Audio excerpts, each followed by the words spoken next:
সরকার প্রধান বলছেন বাড়াবাড়ি করলে খালেদা জিয়াকে আবার জেলে পাঠিয়ে দেওয়া হবে। আমাদের প্রশ্ন, বিএনপি যদি বাড়াবাড়ি করে তবে খালেদা জিয়াকে আবার জেলে পাঠিয়ে দেওয়া হবে। আপনি যে বলেন বিএনপি বাড়াবাড়ি করলে, মানে বাড়াবাড়ি কোনটা? বিএনপি সুষ্ঠু নির্বাচনের দাবিতে সারা দেশে জনসভা করছে। আপনি যদি অতীতে লগি বৈঠার কথা, আওয়ামী লীগের লগি বৈঠার আন্দোলনের কথা, 96 সনে তত্ত্বাবধায়ক সরকার প্রতিষ্ঠা আন্দোলনের কথা চিন্তা করেন, ইভেন বিএনপির যে মানে সহিংস আন্দোলনের কথা চিন্তা করেন 2014 সন নির্বাচনের পরে, এগুলির তুলনায় এখন বিএনপি যেভাবে আন্দোলন করছে এটা তো 100% হালাল, 100% অহিংস এবং অত্যন্ত প্রশংসনীয়। এখানে উনি বাড়াবাড়িটা কি দেখলেন এটা বুঝতে পারলাম না। বাড়াবাড়ি কি ওনার কাছে? আমি একটু ছোট করে প্রশ্ন করতে পারি যে বিএনপির বেগম খালেদা জিয়া এখনো বিএনপির চেয়ারপারসন, গঠনতন্ত্র অনুসারে তিনি বিএনপির সকল নীতি নির্ধারণ করে থাকেন এবং বিএনপির পক্ষ থেকে এটা বলা হয়েছে 10 ডিসেম্বর পর থেকে সবকিছু নাকি বেগম খালেদা জিয়ার কথায় চলবে। উনি যদি বয়োবৃদ্ধ হিসাবে, একজন কনভিক্টেড হিসাবে বাসায় গিয়ে থাকতে চান নির্বাহী আদেশে, তিনি তো নিজেকে বিএনপির রাজনীতি থেকে বিযুক্ত করতে পারতেন। তিনি বলতে পারতেন যে আমি আর বিএনপির চেয়ারপারসন নই, আমার সাথে কোনো রাজনৈতিক সম্পর্ক নাই। ফ্যাক্ট রিমেন্স, তিনি বিএনপির চেয়ারপারসন, বিএনপি যা করে তার দায় তারই। আচ্ছা ফাইন, এটা আপনি ভালো বলেছেন। এখন আপনি ঠিক খেয়াল করেন সারা পৃথিবীর রাজনীতিতে এটা হয়। আপনি জাস্ট বাংলাদেশের দিকে খেয়াল করেন। বাংলাদেশে 25 মার্চের রাত্রে যখন বঙ্গবন্ধুকে ধরে নিয়ে গিয়েছিল, যখন আমরা জানতাম বঙ্গবন্ধুকে হয়তো মেরেও ফেলতে পারে বিচার করে, আমরা তো বঙ্গবন্ধুকেই রাষ্ট্রপতি করেছিলাম। আমরা কি বলেছিলাম যে বঙ্গবন্ধু এখন রাষ্ট্রদ্রোহী মামলাতে উনি মৃত্যুবরণ করতে পারে, কাজে উনাকে রাষ্ট্রপতি রাখা দরকার নেই? এত বড় একটা সিদ্ধান্ত। মুক্তিযুদ্ধকালীন মুজিবনগর সরকারের প্রধান আমরা বঙ্গবন্ধুকে রেখেছি। বঙ্গবন্ধু যখন আপনার আগরতলা মামলা ষড়যন্ত্র ছিল, তখন আমরা বলেছি বঙ্গবন্ধুকে ছাড়া কোনো গোল টেবিল হবে না, কোনো আলোচনা হবে না। এটা তো সারা পৃথিবীর রাজনীতি। আপনি ভারতের রাজনীতি দেখেন, আপনি পাকিস্তানের রাজনীতি দেখেন, যে এগুলি যখন একটা নেতাকে অন্য বৈরী একটা সরকার এসে শাস্তি দেয়, তখন সাথে সাথে কি ওই দল বলে আচ্ছা ঠিক আছে এখন থেকে এই নেতারা আমাদের নেতারা শাস্তি পেয়েছে? এটা কি হয় নাকি? আপনি পলিটিক্যাল কালচারে যেটা একসেপ্টেবল না সেরকম হঠাৎ অদ্ভুত একটা কিছু আশা করবেন কেন? আর একটা কথা যে বেগম জিয়া কি ওনাদেরকে বলতে বলেছে এই কথাটা? বেগম জিয়া যদি বলতেও বলে, এটা কি যেই 3টা কনসিডারেশনে, মানে প্রধানমন্ত্রী তো বলেছেন এই 3টা কনসিডারেশনে ওনাকে বাসায় থাকতে দেওয়া হয়েছে, এই 3টা কনসিডারেশন কি উধাও হয়ে গেছে? উনি যদি বলতেন যে ফোর্থ কনসিডারেশন ছিল, যে বেগম জিয়াকে কোনো রাজনৈতিক জনসভায় বেগম জিয়াকে নেত্রী বলা হবে না, উনাকে রেফার করা হবে না, বিএনপি উনার মুক্তি চাবে না, বিএনপি উনার আন্ডারে নিয়ে ইলেকশন করতে চাবে না, এই সমস্ত শর্তেও দেওয়া হয়েছে গৃহে থাকার অনুমতি, তখন আমরা বলতে পারতাম যে না ওই কারণটা এখন আর নাই। তো এটা কোনো কার্যকারণ সম্পর্ক পাইনি। আমার কাছে মনে হচ্ছে সরাসরি হুমকি দিচ্ছেন এবং বিএনপির মানুষের জন্য যে স্পর্শকাতর একটা ব্যাপার, সেটাকে উনি ব্যবহার করার চেষ্টা করছেন। এবং আমি এইটা আমার কাছে অত্যন্ত আনরিজনেবল কথা মনে হয়েছে। বিএনপি যদি সন্ত্রাসী রাজনীতি করতো, জ্বালাও পোড়াও করতো, তাও না হয় কিছুটা বোঝা যেত উনি বিরক্ত হয়ে বলেছেন। না প্রফেসর আসিফ নজরুল, আপনি আইন বিভাগের একজন অধ্যাপকের পাশাপাশি আপনারও একটি বড় পরিচয়, আপনি রাজনৈতিক বিশ্লেষকও বটে এবং আপনি মাঠের সাংবাদিকতা অনেকদিন করেছেন। আমি শুধু জানতে চাই যে বঙ্গবন্ধুর উদাহরণ আপনি দিলেন, বঙ্গবন্ধুকে কিন্তু কোনোদিন জেলের কথা বলে বা কারাগারে নিয়ে যাবো কথা বলে আসলে এরকম হুমকি দেওয়া সম্ভব হয় নাই। তিনি আরো 3বার বলেছেন কারাগারে গেলে কোনো রকম কোনো সমস্যা নাই। বিএনপি বেগম জিয়ার কারাগারে যাওয়াটাকে একটু বেশি মানে রাজনীতি করতে গেলে কারাগারে যা আপনার সংস্কৃতির কথা বলছিলেন, সেটিকে মানে বিএনপির, আমি যদি এইভাবে বলি, বিএনপির আর্ম টুইস্ট করার এত সুযোগটা এখানে দিয়ে রাখছে কেন বিএনপি? মানে ব্যাপারটা এরকম কেন? আচ্ছা, দিয়ে রাখছে এটা আমি একটু বলি। আপনি খেয়াল করে দেখেন, বঙ্গবন্ধু অনেকবার জেলে গিয়েছেন, কোনোবার কিন্তু জেলে ওনার সাথে মিসট্রিটমেন্ট করা হয়নি। আমি বঙ্গবন্ধু উদাহরণ টানছি যে বঙ্গবন্ধুকে পাকিস্তানিরা সবচেয়ে বড় শত্রু মনে করতো। জেলখানায় আপনি ওনার অসমাপ্ত আত্মজীবনী সবকিছু পড়ে দেখেন যে ওনাকে অত্যন্ত সসম্মানে, অত্যন্ত কমফোর্টেবল অবস্থায় জেলখানায় রাখা হতো, 1 নাম্বার। 2 নাম্বার হচ্ছে ওনাকে তো কনভিক্ট করা হয় নাই। একটা দুর্নীতির মামলায় কনভিকশন হয়েছিল, তো পরে বাদ হয়ে যায়, কিন্তু ওনাকে তো কনভিক্ট করে এই দুঃসহ যন্ত্রণায় মধ্যে দিয়ে যেতে হয় নাই। থার্ড প্রশ্ন হচ্ছে, আপনি বেগম জিয়ার বিচারের সময় দেখেন, মিজানুর রহমান খান লিখেছিল, আমিও লিখেছিলাম, এই বিচার প্রক্রিয়া নিয়ে প্রচুর প্রশ্ন ছিল। সেখানে যেভাবে অ্যানালাইসিস করা হয়েছে, যেভাবে রায় হয়েছে, নিম্ন আদালতের শাস্তি উচ্চ আদালতে বেড়ে গেছে, এগুলি খুব স্বাভাবিক ঘটনা না। এবং আপনি জানেন বাংলাদেশে রাজনৈতিক কেসের ক্ষেত্রে যখন এই 2টা দল পরস্পরের বিরুদ্ধে এত বেশি শত্রুভাবাপন্ন, রাজনৈতিক কেসের ক্ষেত্রে অন্যভাবে ট্রিট করা হয়। মানে একটা মামলার কথা মনে পড়ছে, নাইকোর মামলাটা আমাদের প্রধানমন্ত্রী সবসময় বলেন তত্ত্বাবধায়ক সরকার মামলা করেছে, তো নাইকোর মামলা তো তত্ত্বাবধায়ক সরকার 2 নেত্রীর বিরুদ্ধে দিয়েছিল। উনি ক্ষমতা আসার পর উনারটা বাতিল হয়ে গেল, আর বেগম জিয়ার বিরুদ্ধে মামলা চলমান আছে কিভাবে? একটা উদাহরণ থেকে তো আমরা বুঝতে পারি কি হয় এখানে। তাছাড়া আপনি যদি আরো উদাহরণ আমাকে সময় দেন, আরো অনেক কিছু বলতে পারি। আপনি দেখেন মানে আমার কথা হচ্ছে কি, আপনি এই কথা বাংলাদেশে বলতে পারবেন না যে বাংলাদেশি জুডিশিয়ারিকে নির্বাহী বিভাগ ব্যবহার করে না এবং বাংলাদেশের জুডিশিয়ারি সম্পূর্ণ স্বাধীনভাবে কাজ করতে পারে, এটা আপনি বলতে পারবেন না।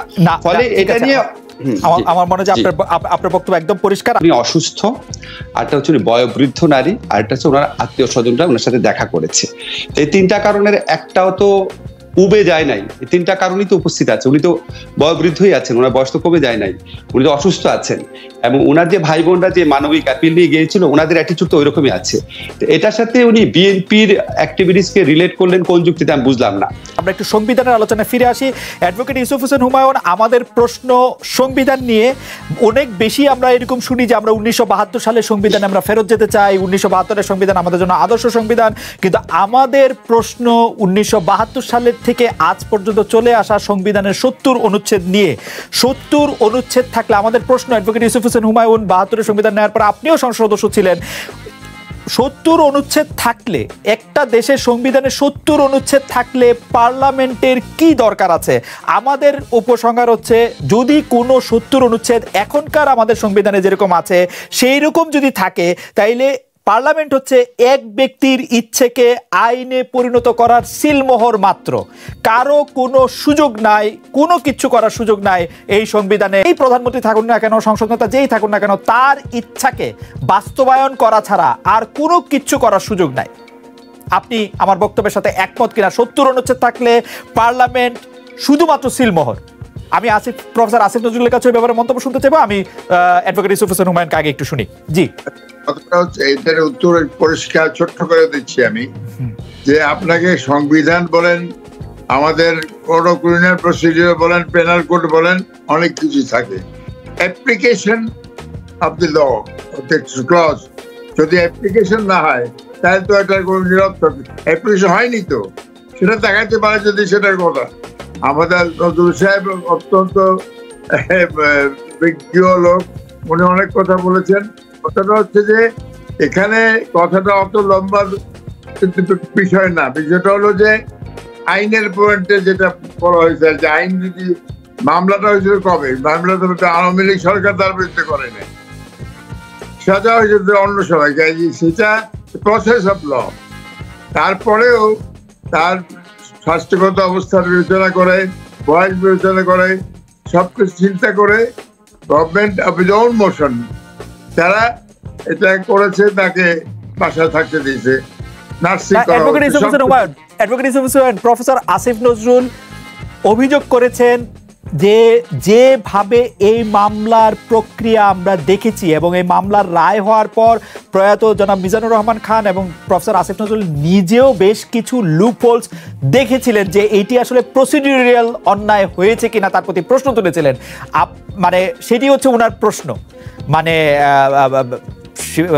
প্রধানমন্ত্রী শেখ হাসিনা তাকে নির্বাহী আদেশে থাকতে দিয়েছেন, আবার ইয়া করবেন, সেটি তো কথাটা সেটা না। কথাটা হচ্ছে যে উনি যে কথাটা বলছে কনফাইন্ড টু ওয়ান পয়েন্ট, সেটা হচ্ছে যে she has been allowed to stay in a house keeping in mind that she is a convict, সাজাপ্রাপ্ত।